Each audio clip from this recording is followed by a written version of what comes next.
Shalom semua, apa kabar hari ini? Apa Anda masih berdiam di rumah saat ini?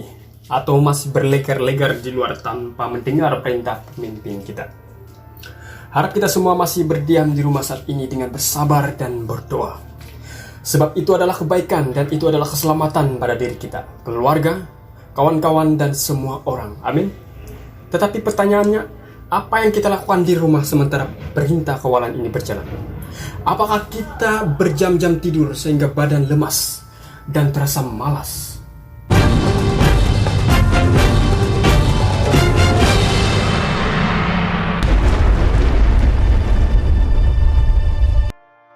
Hai pemalas, berapa lama lagi engkau berbaring? Bilakah engkau akan bangun dari tidurmu? Tidur sebentar lagi, mengantuk sebentar lagi, melipat tangan sebentar lagi untuk tinggal berbaring. Pasti kebanyakan dalam perintah kawalan ini banyak yang suka tidur. Sudah cukup tidur tapi mau lagi tidur. Bangun, tidur sebentar lagi, mengantuk sebentar lagi, melipat tangan sebentar lagi untuk tinggal berbaring. Apa yang masih ada seperti ini? Ya, memang diam di rumah itu adalah kebaikan. Tetapi bukan untuk tidur berjam-jam atau berbaring berjam-jam. Sudah cukup tidur, masih lagi mau tidur. Itu juga tidak baik untuk kesehatan kita. Diam di rumah kita dihindari dari wabah COVID-19. Tetapi kita tidak sadar kita mengundang penyakit yang lain pada diri kita. Sebab tidur terlalu banyak boleh juga meningkatkan risiko tekanan. Ia juga boleh melemahkan otak, meningkatkan risiko diabetes, boleh mengakibatkan naiknya berat badan. Tidur lebih dari 8 jam juga mempunyai kaitan dengan meningkatnya risiko masalah jantung. Dan tidur terlalu banyak boleh mengakibatkan kematian lebih awal. Wah, siapa di sini tidak pernah mendengar seseorang meninggal saat tidur? Edmin yakin semua pernah mendengar kan? Setiap orang boleh meninggal bila-bila masa saja. Bahkan ketika kita tidur, saudara-saudari. Banyak yang menganggap bahwa meninggal saat tidur merupakan sesuatu yang patut disyukuri karena orang tersebut dipercaya meninggal dengan tenang. Namun, bagi orang-orang yang ditinggalkan, kematian yang terjadi secara mendadak boleh menyebabkan guncangan dan kesedihan yang berlarutan. Apa pendapat Anda? Penyebabnya mungkin penyakit yang tidak diketahui oleh keluarga, sahabat, maupun orang itu sendiri.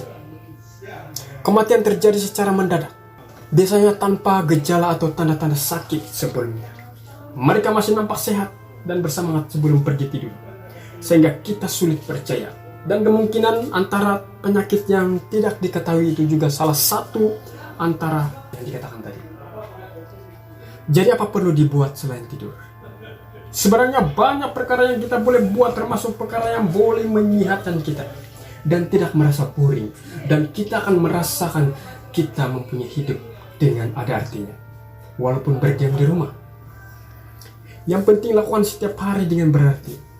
Mungkin anak-anak boleh tolong ibunya kerja di dapur, yang lain bolehlah tolong kerja di halaman rumah kan? Yang penting lakukan perkara yang berarti di rumah sementara perintah kawalan berjalan.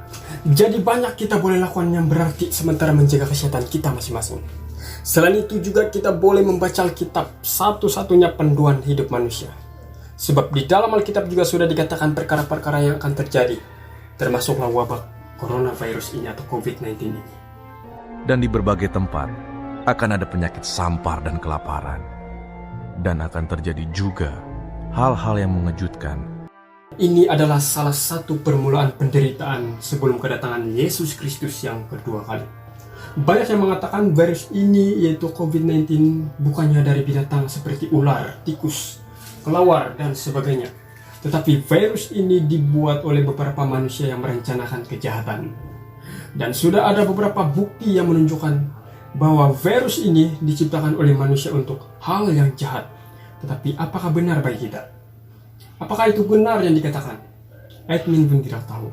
Tetapi meskipun ada manusia di dunia ini yang berniat jahat untuk seluruh dunia, apa kata Alkitab untuk mereka?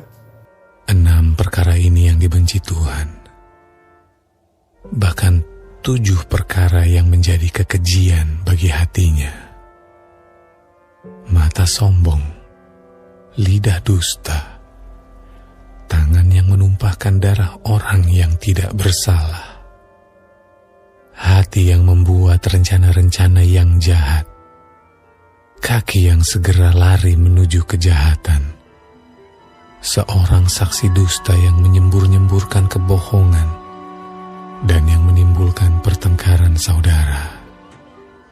Hati yang membuat rencana-rencana yang jahat, seorang saksi dusta yang menyemburkan kebohongan, membunuh orang yang tidak bersalah.